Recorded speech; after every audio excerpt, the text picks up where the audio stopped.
You're welcome. Sorry, my apologies. Thank you, Mr. President. Mr. President, I move that we resume consideration of proposed Senate Resolution number 307. I so move, Mr. President. Sorry, 307. 307. Any objection? Hearing none. Consideration of TS Resolution 307 is in order. What is the parliamentary status, Mr. Majority Leader? We're still in the period of sponsorship, Mr. President, and our the main sponsor of the measure, he was, of course, because of his acidity, couldn't make it yesterday. We will recognize a distinguished minority floor leader to sponsor the measure, Mr. President. All right. The Minority Leader, Senator Alan Cayetano, has the floor. You may proceed. Magandang hapon, Mr. Majority Leader, Mr. Senate President. Naintindihan niyo naman siguro yung take two, so thank you for this opportunity. Let me start with a biblical principle. Kung anong ating itatanim, yan ang ating aanihin. So 40 years ago, one of the issues that led our people to the first peaceful revolution in the world was the fear of people that they can be arrested anytime, anywhere, in the middle of the night in their own homes, with a warrant that wasn't issued by a judicial authority or the arbitrariness.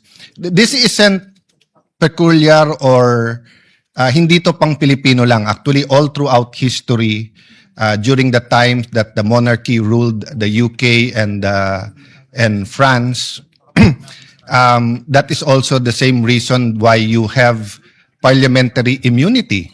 Because if the monarchy did not want a member of parliament to speak on a certain topic, baka biglang arestuhin. So over hundreds of years, na-develop ang check and balance of how the state will be empowered to arrest a person or search his person or his household or his business, while also protecting his basic right, his right to liberty, life and property, that cannot be deprived without due process of law. 40 years later, or 39 years later, last year, we faced this issue, but now because the world is now a global city, dahil interconnected na, nag-evolve na po ito. So when the former president was issued a warrant of arrest from the ICC, the executive, as explained by several of their officials of the executive department, as explained by several cabinet members, used the Section 17 of RA 9851, which is to surrender. So this is not actually the topic directly of this resolution because this resolution is prospective. This resolution deals with all Filipinos from the time that we give our sense or we express or communicate, articulate the sense of the Senate, that under our Constitution, it's very clear, Section 2, Article 3, 1987 Constitution, the right of the people to be secure in their persons, houses, and papers, and effects against unreasonable searches and seizures of whatever nature, and for any purpose shall be inviolable. And no search warrant or warrant of arrest shall issue except upon probable cause to be determined personally by the judge after examination under oath or affirmation of the complainant and the witnesses he may produce, and particularly describing the place to be searched and the person or things to be seized. So, simple po, two parts po ito. Unreasonable search and seizure, inviolable, bawal. So, when is it not unreasonable? When a search warrant or a warrant of arrest is issued. And when can this be issued? One, only by a judge. And two, after that judge does examination under oath or affirmation of the complainant and the witnesses he may produce. I will not go to all of the jurisprudence because medyo rich na to, but all the lawyers in this hall and listening to us would agree that hindi ito simpleng bagay sa na inatas sa judge. All the jurisprudence will say that the judge has to personally determine. He has to look at the evidence.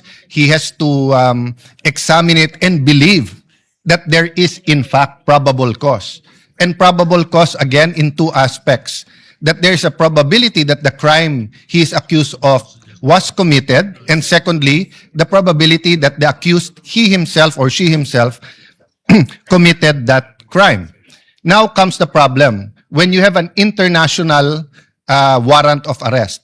So we have several treaties that deals with, excuse me, sir, that deals with extradition. Diyan medyo klaro. Bakit? Nakalagay dito, transmittal,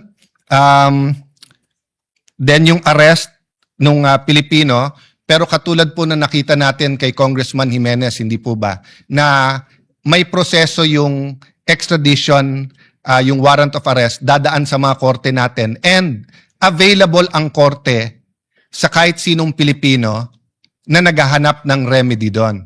So ang problema po natin, ang interpretation ngayon ng Executive Department sa Section 17, RA 9851, ay basta't na lang pwedeng ibigay or ipadala.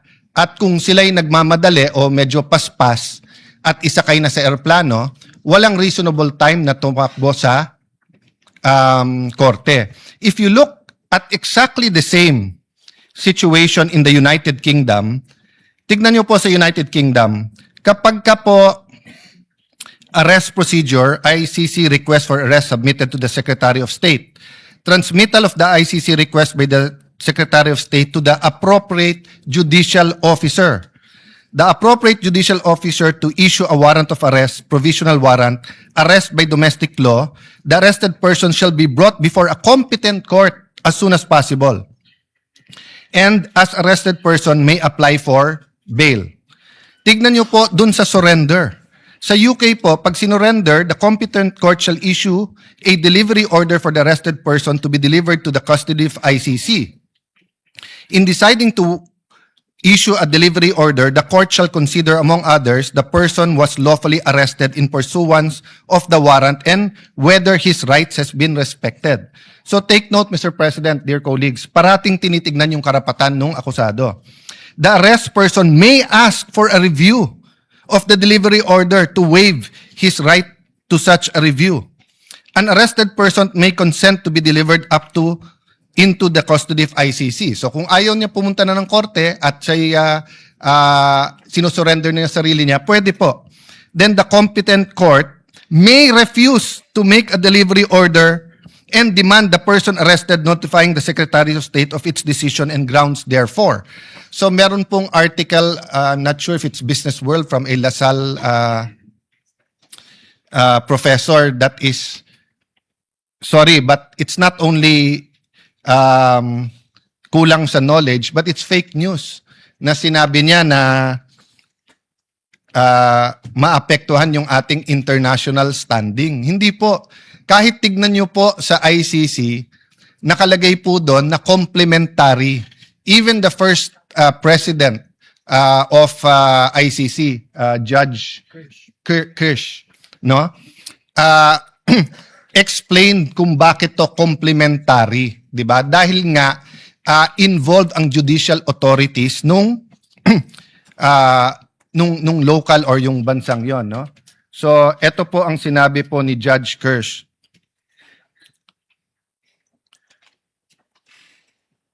The statute of the ICC is a two-pillar system, a judicial pillar represented by the court and enforcement pillar represented by the states, which undertake a legal obligation to cooperate with the court through statute. Indeed, the ICC's enforcement regime and its practical application constitute an essential part of any evaluation of ICC's legitimacy. So, Mr. President, if you look at another country, Canada, pagka-arrest procedure, the ICC request for arrest is transmitted to the Minister of Justice. The Minister of Justice will authorize the Attorney General to apply for a provisional arrest warrant. the Attorney General will apply ex parte for a provisional arrest warrant before a judge. The judge will issue a warrant if the application meets prescribed criteria. The arrest warrant is executed by domestic law enforcement. The person arrested under provisional warrant may be granted provisional liberty based on judicial interim release order. Mr. President, what about surrender? In case of surrender, the minister may, after receiving a request for extradition and being satisfied that all conditions are met, issue an authority to proceed to the Attorney General to seek on behalf of the extradition partner a court order for committal of a person. Note, a person may at any time after the issuance of an authority to proceed consent in writing before a judge to a committal. So walang problema po pag pumayag yung tao. But the judge shall, on receipt of authority to proceed from the Attorney General, hold an extradition hearing. Due process, Mr. President. Diba? Even si Eva at Adan nung kinain ni Eva yung forbidden fruit, tapos pinakain niya kay Adan, alam naman ng Panginoon na kinain nila to, but ano sinabi sa kanila? Adam and Eve. Diba? Why are you hiding? So if you read Genesis, nandyan yung essence ng due process, tatanungin mo muna. Because there might be issues that we do not know and will become moot and academic if you just put a Filipino on a plane and send him abroad. I mean, all of us here agree. Pagdating sa West Philippine Sea, not a single inch of territory, hindi natin pamimigay. Atin ito. Sana naman po, pagdating sa kapwa Pilipino, ganun din. Atin to. Kababayan natin to. Tao to. No? Hindi dapat basta't sinosurrender sa kahit sabihin mong meron po tayong treaty. At pag tinignan mo po yung treaty na yun mismo, nire-recognize ang ating judicial authorities. Baka sabihin po natin, well, Canada at UK yan. Well, ang sagot ko po doon, bakit po ibaba ang rules pag Amerika, pag UK, pag Canada? So let's go to a somewhere nearer, South Korea. Sa South Korea po, the ICC makes a request for extradition to the Korean Minister of Foreign Affairs to diplomatic channels. The Minister of Justice reviews whether the extradition request complies with the act of the extradition treaty and may either order the Chief Prosecutor of Seoul High Prosecutor's Office to assign a prosecutor to request the court's judicial review on the extradition, or choose not to order the request based on grounds to refuse extradition or other reasons minister considers appropriate to refuse extradition. Hindi ko na po babasahin dahil medyo mahaba, pero yung essence po ay nasa judicial authorities pa rin nila. Ganun din po sa surrender. Based on the court order, the Minister of Justice may make the final decision to release or extradite the requested person. So, Mr. President, ano po gagawin natin lahat kung bukas, February 26, ang headline sa lahat ng dyaryo natin, 25 PNP generals, 25 AFP generals, members of the Communist Party of the Philippines, several media practitioners and editors, several congressmen, senators, cabinet members, God forbid, the President of the Republic of the Philippines, ay na-issuean ng ICC. And bigla na lang kukunin, isasakay sa aeroplano. And sasabihin nyo, sir, hindi, umalis na kasi tayo sa Rome Statute. Hindi po. During the time na valid ang Rome Statute, nagkaroon po tayo niyan ng communist insurgency. So although the last few decades wala tayong nababalitaan na mass grave, paano kung biglang may magpakita na may mass grave dyan at tinuro yung iba sa kanila? Pwede na lang silang damputin at dalhin sa Hague? O paano yung Marawi? Paano kung meron na video na dun sa bombahan tapos sinabi civilian to, hindi ito military target. Hindi nila pinakita na may nagtatagong mga rebelde dun sa school na yon, na bomba yung school na yon. Nag-issue yung ICC. Papayag tayong arestuhin na lang basta-basta ang ating mga men and women in uniform, ang ating mga senador, ang ating congressmen? What if the President of the Republic of the Philippines today was Senator Bato or Senator Bongo? And then naglabas ngayon. Pwede na lang silang damputin na lang? They cannot go to court? Mr. President, nakakalimutan po ng marami na tumutulig sa stand ng mga na to go to court first is that sovereignty is an essential part of international relations and international law. Pag sinabi natin general accepted principles of international law, kasama po doon ang pagrespeto sa sovereignty. Ang problema po ng Pilipino ay problema ng Pilipino. Pero yes, may mga crimes against humanity na problema ng buong mundo. Pero mismong Rome Statute ang nagsasabing, sandali lang, kung ginawa sa Pilipinas yan at kaya nyo sa Pilipinas, sa inyo muna. But again, Mr. President, hindi po yan ang substance ng resolution na to. Hindi po si dating Pangulong Duterte na ngayon na po ay gumugulong na po at meron confirmation of charges. Hindi rin pinag-uusapan po dito whether or not we should join or rejoin the ICC. Ang pinag-uusapan dito ay simple. Issue 40 years ago, issue din po ngayon. Pag may biglang aarestuhin, kailangan yung arestuhin na yon ay may pagkakataon pumunta sa Philippine courts to seek remedy. If you look at the Convention on Human Rights? The International Convention on Civil and Political Rights, nandun din po to. So it's part of the generally accepted principles of international law. So Mr. President, let me just say it one more time because I know we have a lot of strong feelings about the drug war, about the hearing, clear yung issues ng both sides. Hindi po yun ang nilalaman ng resolution na to. Ang nilalaman ng resolution to, simple lang. Pag may warrant na hindi issued by a Philippine judge, kailangan po dumaan sa korte yan, kung hindi unconstitutional yan. At kailangan ang bawat Pilipino na may tanong at nagsisik ng remedy ay pwedeng makapunta sa korte ng ating inang bayan. So thank you for this opportunity, Mr. Majority Leader. And if there are any interpellations, I'll be more than happy to try to answer our colleagues' questions. Thank you, Mr. President. Mr. President, those who listed to interpolate are Senator Bangfton Lacson, Senator Kiko Pangilinan, Senator Bam Aquino, and the Senate President. But I believe they're asking if they can do it on Monday when there are more people, I think. I always ask the same thing, so I'm not in a position to say no. But but just because because I made the Senate President laugh anyway today. But if we can do it on Monday, better, just because of the urgency of the matter. Yes. Thank you, Mr. President. Thank you. We'll put it back on the agenda on Monday. We commit to the good. My interpellations is very simple. It's about wordings, but let's do it on Monday after I listen to the other interpellators. It'll be a Thank you, sir. privilege, Mr. President. Thank you. po. Thank you very much, sir, Minority Floor Leader. Mr. President, I move that we suspend consideration of the measure.